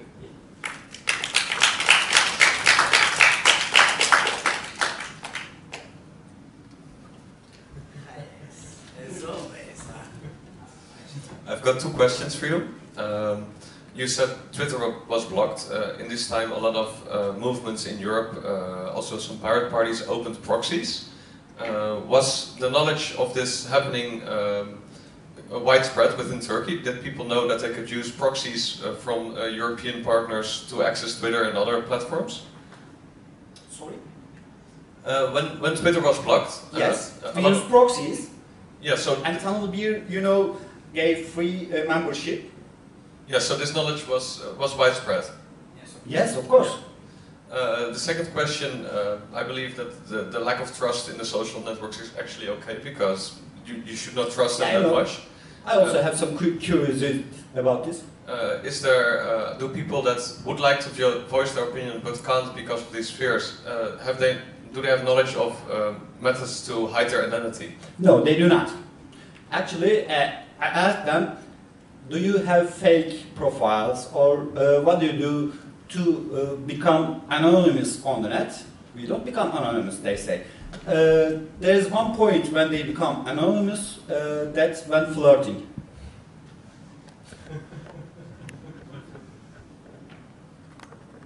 Another? If you don't have, let's say thank you to Halil and Ufuk for this presentation. One question. Sorry. Do you have a question? Yeah. Really? Is it okay? Yes. Sorry. Can I use this? Can one? ask them. Can I use this one? Yes, of course. Okay. I just wonder, it happens that one of the initiators to the Gezi protests now happens to be in Norway because they got harassed.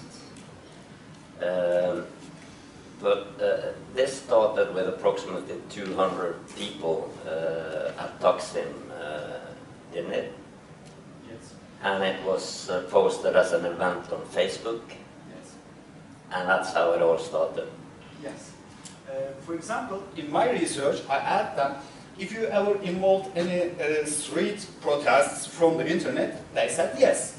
And how did you trust them? We don't have to trust them because we were thousands.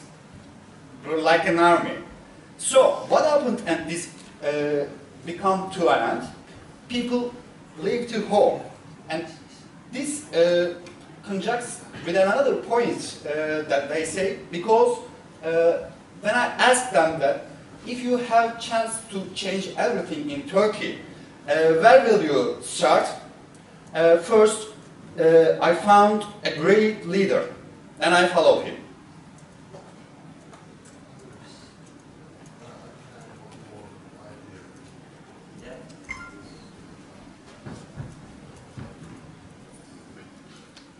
About joining a political action, in Turkey we have very bad experiences in 1980s. You know, there was a military coup in 1980 in Turkey, and after that, many people accused of some, how can we say, those political actions, and after that, people really feared about politics. Guilty as charged for thinking. Yes, but to be a politic is a worldwide trend, I believe. Manuel Castells tried to give an answer to us about that. Global institutions and global capitalist companies take all the place in the politics, and all the governments have little place to move. So they believe that which government will take place,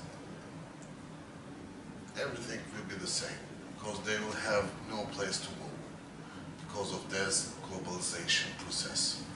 So they don't believe it. And in some instances, like Gezi protests, I believe that they are like a cultural activity for them.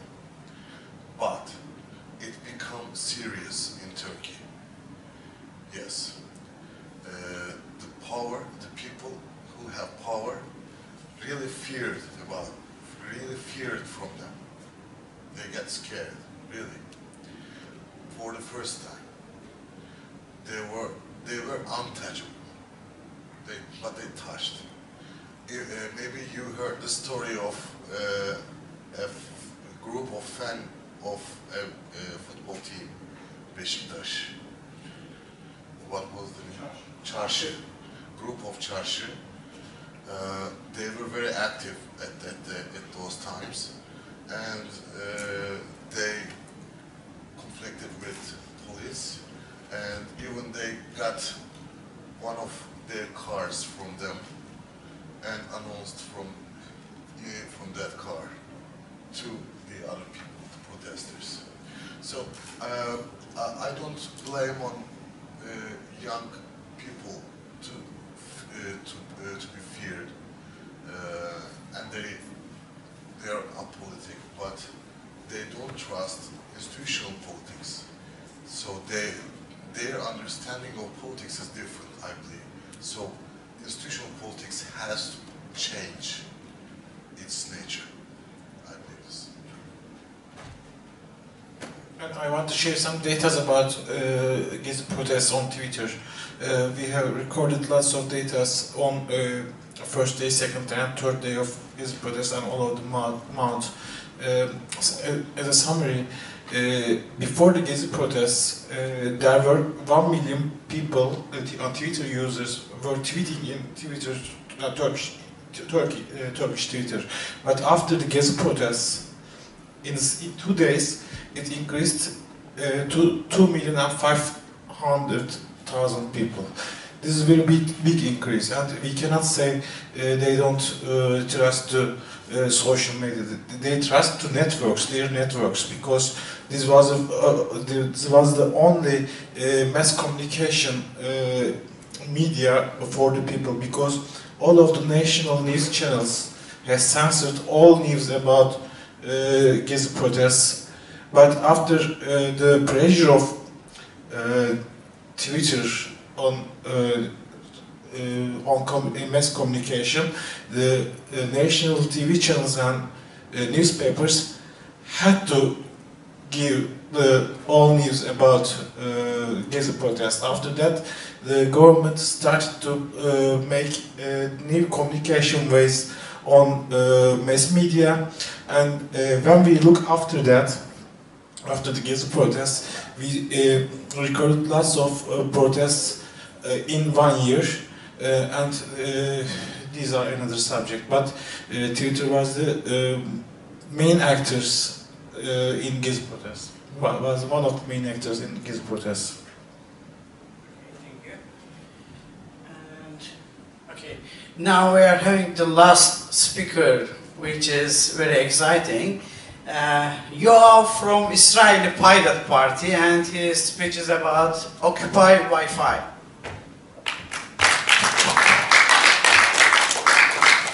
So I'm going to talk about Occupy Wi-Fi, and I'm going to take this opportunity and talk about some related issues, because this little project, this little digital protest project,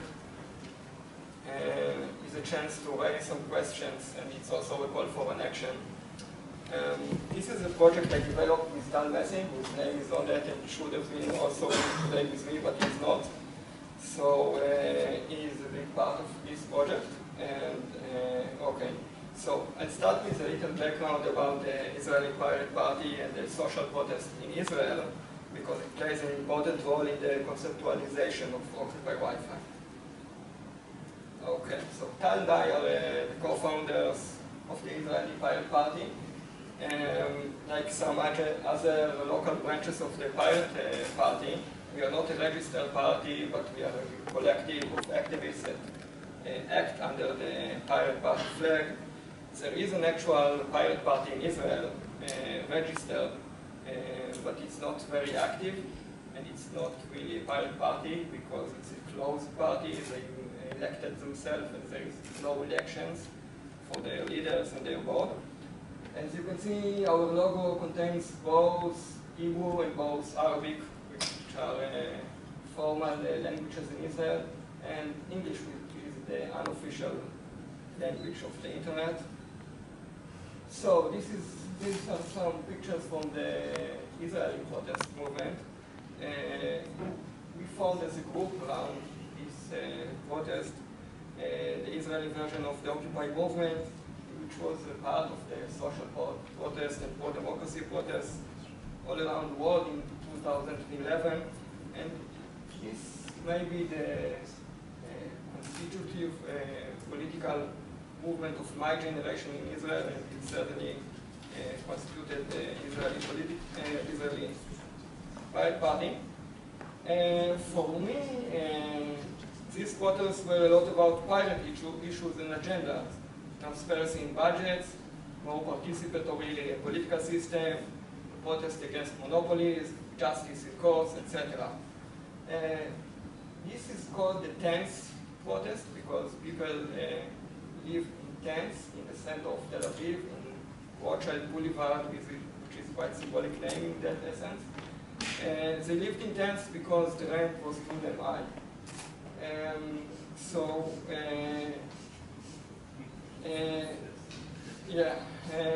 It was a really progressive public sphere in that time. It was kind of like Habermas' vision or kind of like hive mind.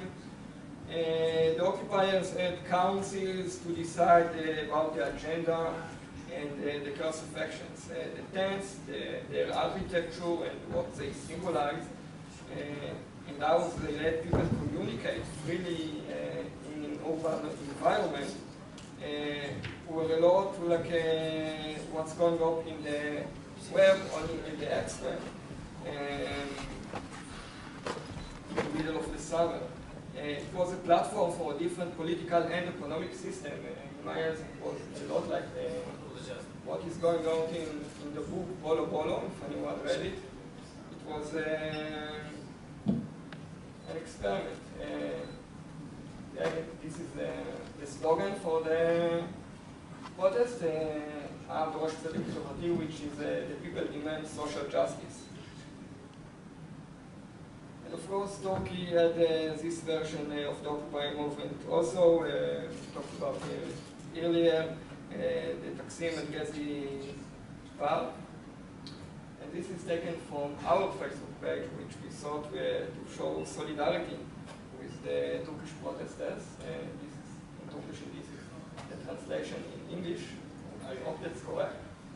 And we approached them as chapulers. If anyone who is not Turkish doesn't know the meaning of the word chapulers, this is how the president called the protesters, and in Turkish it means looters, vandals, or bounce. And much like the digital violence, and this is a quote from Wikipedia, the protesters quickly decided to reappropriate the term and began to describe themselves as chapulon.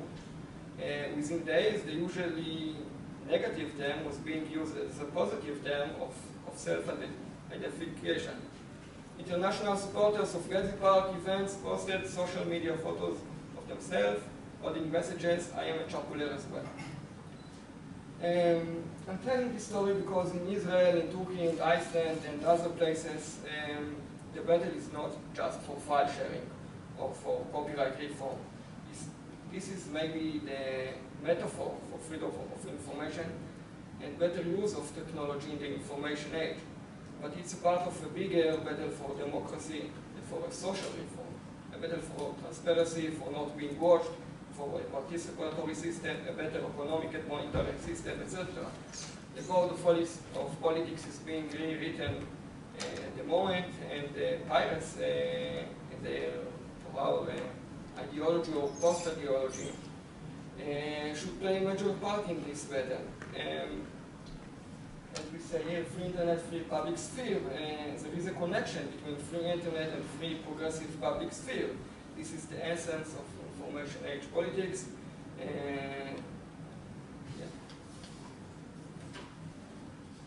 So,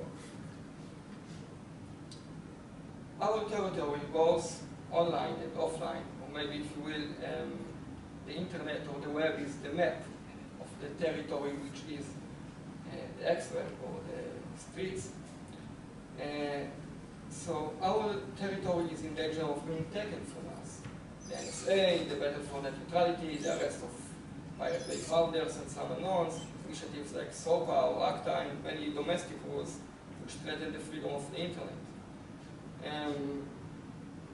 But not also the freedom to voice of opinion in the internet, also the freedom to voice opinion in the streets. These are pictures from the 1-year anniversary of the social movement in Israel. And then the police got really active and didn't let protesters to protest free, and there were rules against it. Like I said, everyone lived in tents. But 1 year after that, if you wanted to put a tent on the street, the police would come and arrest you. So this is why they march with the tents in their hands, because they couldn't put it on the ground. The vehicle here is called a raccoon. It is a military vehicle usually, but it uses to collect signal intelligence, and it was placed in the middle of Tel Aviv, collecting digital data about the protesters. The woman on the picture in the right above is actually the leader of the protest movement in 2011, which was brutally arrested 1 year after that.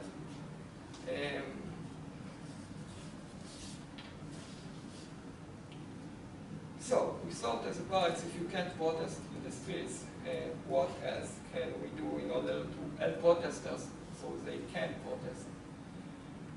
What is the elegant, the technology-based pilot solution? The answer is Occupy Wi-Fi. Occupy Wi-Fi, this is taken from the website of the project, is a public performance-based wireless art installation and activism tool for the post-Snowden era all at once. It takes advantage of the most basic human need, the constant hunger for open Wi-Fi networks in public spaces.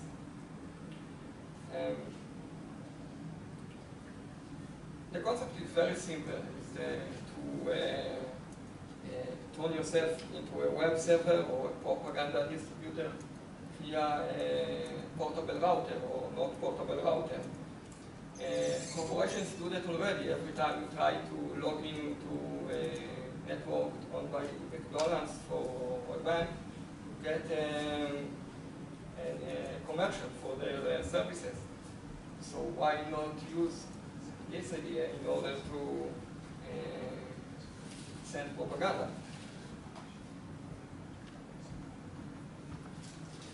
Some of the origins of the projects are in this slide. I don't know if you know Adam Bartol is a German artist, and this is his project called Deadlock. In this project, it is very simple. He plugged a deadlock in the street, and anyone there can share files or can upload and download files, or maybe even matters of national security. And they can do it anonymously. It's an offline network. It's the concept of the internet, only offline. And this is called the pirate box, which is one step further. It is USB, only USB with a router. So you don't have to physically connect your computer to the wall. You can sit around in a few hundred meters in the radius and still upload and download information without the NSA, for example, can monitor. So, why Occupy Wi-Fi? What are the advantages of these projects? And we are grabbing the crowd's attention. Everybody is looking for a network, and when they find an open network, because if you walk in the streets and in Turkey, for example, my phone only works with Wi-Fi, and I try to find open networks. And there aren't any. If there are, they are rare. And when I finally find one, if I get a message, I might read it. Anonymity is permanent. It's legal until they make it illegal. You can demonstrate when you are not allowed. This is kind of sort of hacking, because if there is a place I can't demonstrating, but I can still place a router near it, and people there can still read my propaganda. You don't sweat, you don't have to be a real activist with all the connotations. You can sit at your cafe and let people know what you think about banks. The no communication breakdown cases for protests, because in protests the communication networks fail sometimes because of the overload. In this way, you can still post your messages.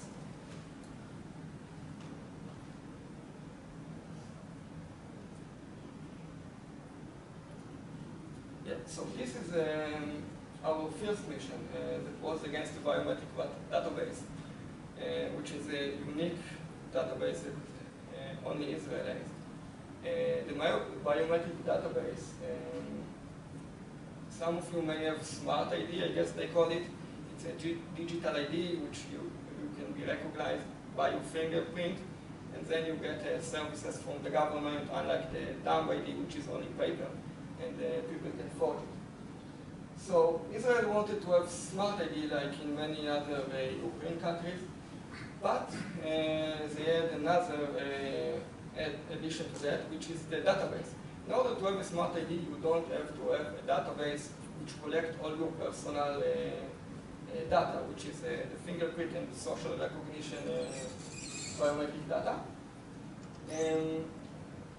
But in Israel, which is sometimes referred as the lab, because we make experiments in technology against the Palestinians with military technology, but these experiments is being made about Israeli citizens. And this database really was all day of lecturing, but the basic concept of it is that every citizen is a suspect to begin with, because you collect a fingerprint for someone only if he's a suspect. But now they want to make it mandatory for all the Israelis to give their government by law their fingerprints. We managed to make the rule not mandatory in the first stage, but only pilot, which is not really pilot because there is no criteria, for example, of how it will fail or how it will succeed. They just do it as a pilot to say they are doing pilot and maybe then making it mandatory. So you see why we as pirates are opposing this biometric database, which is also a threat for the national security if there is a leak of this database. This is a big struggle for us in Israel. So we wanted to protest against it. It was natural for us to protest against it. But the only problem, we can't protest against it in the Interior Office itself, because you can't protest in the office of the government.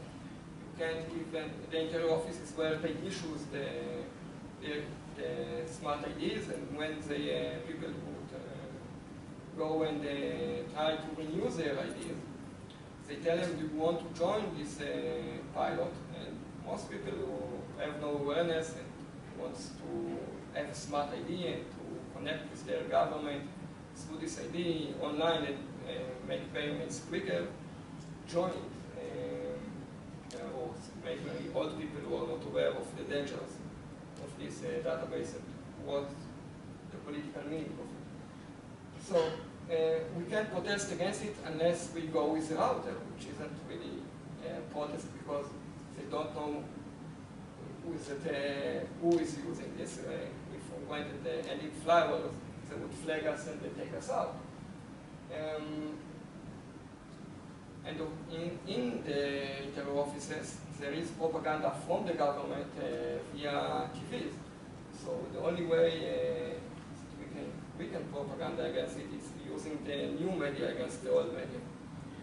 So we went in there with these protocol routers and we had a message against it on them, but we didn't let it by chance so people would connect to that network. We handed them these little notes, and the symbol here is the symbol of the Ministry of Interior, and so we told them it's from the Ministry of Interior. They told them that if they want to get a new ID quicker, then they should connect to the network that was on the router. And told them they have to press with their finger on it. Of course, it doesn't take your fingerprint, but it takes you to the next screen. And in the next screen, there is a question: are you mad? Why do you want to join this pilot of the biometric database? And then it tells you why it's wrong and why you shouldn't do it.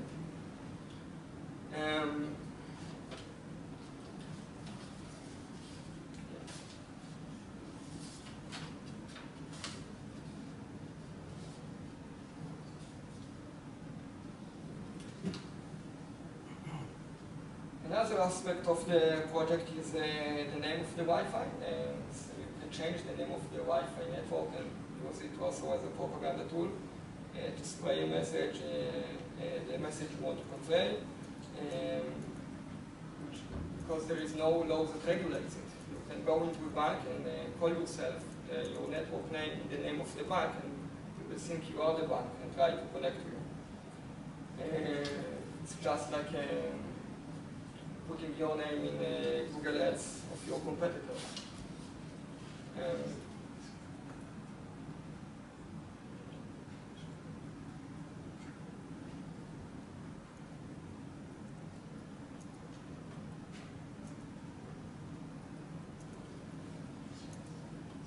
I open up with a broader look about the danger of freedom of information, both in cyberspace and both in the streets, the map and the territory.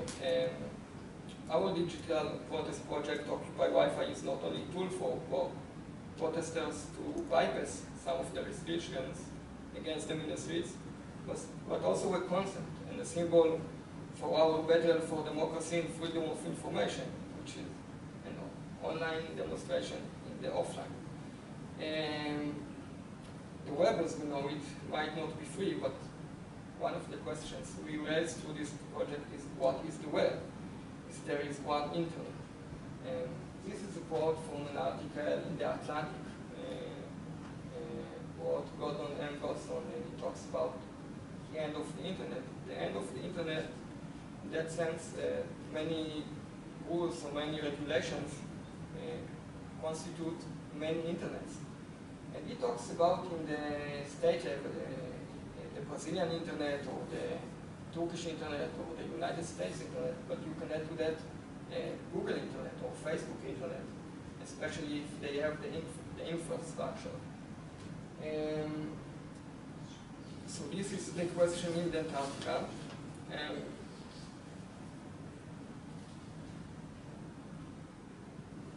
the awareness we try to bring in that project is that there is no one internet. There are many internets, because much like the deadlock, which is in the concept of the internet only in the streets. And this project is a network which is separate from the internet, but if they were connected to other routers, much like a mesh network, there would be another internet. So this may be talking about a solution for the privatized and monitored internet, many local internets. The internet nation may be a federal state, like in the world before from Illinois.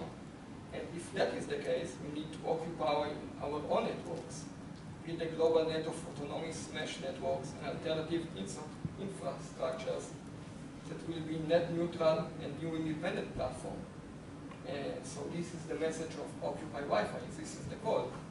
We should occupy our own network, maybe. That's it.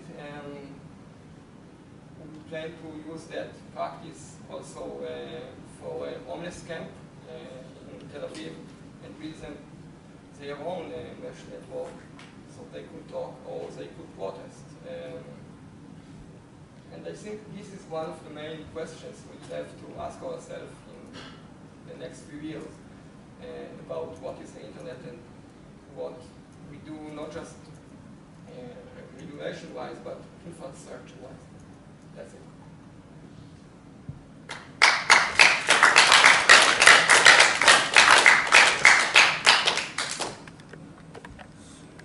Is there any questions to Yoav?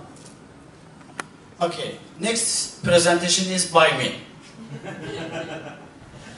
Thank you. Well, you need to wait a little more. Well, this is the end, unfortunately. First of all, I would like to really thank you for Julia, Birgitta, and the other speakers, Smári, Ufuk, Oana, Yoav, Joseph, Rico, everybody, and some other guys. I already mentioned. Halil, where is Halil? Okay. And some other people who are really helpful for us.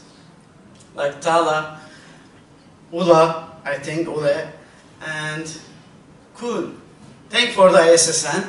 Oh, by the way, with the ISSN, I need your full papers until September 15. We are going to publish proceeding book, and it will be sent to 500 universities and some European parliaments. So please send your full papers. We need that. It will be published both electronically and printed version. We are going to have a dinner. And thanks for this great conference, and you need to come here and cheer yourself, please. Thank you. Please come here on the stage, and we will have a photos, then we can go to the dinner venue. Come here. Fotoğraf makinen yanında mı? Çekebilir misin bizi?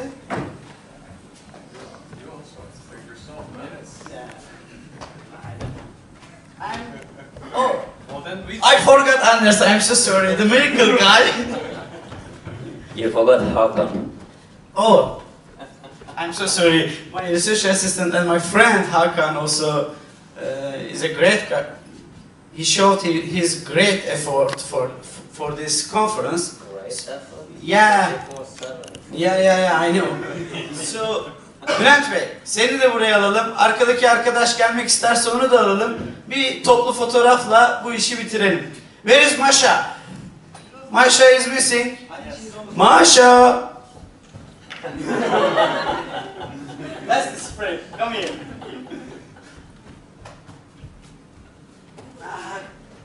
Bülent Bey, gel. Çök şöyle ya da bir yere. Why isn't he on the picture? He will be. One of us should take the photo. I can take it.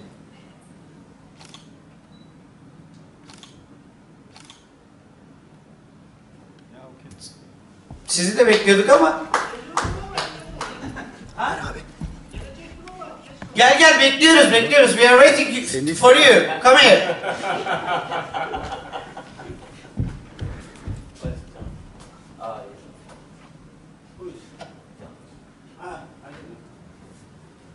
Can Hoca nerede? 2 dakika bir çağırsana. Oh, so the vice rector is coming, I guess. No, yeah, where is the vice rector?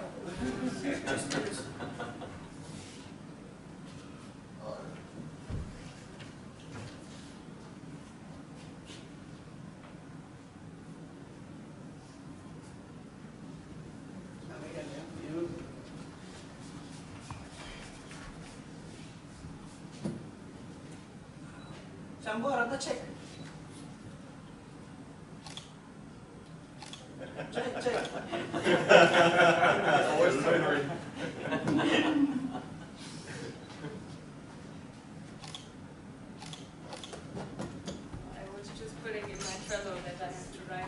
Hocam, sizi de bekliyoruz.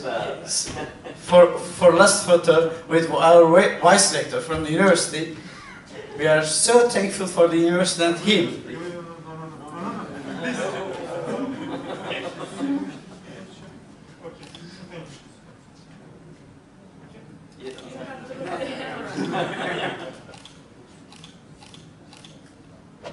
this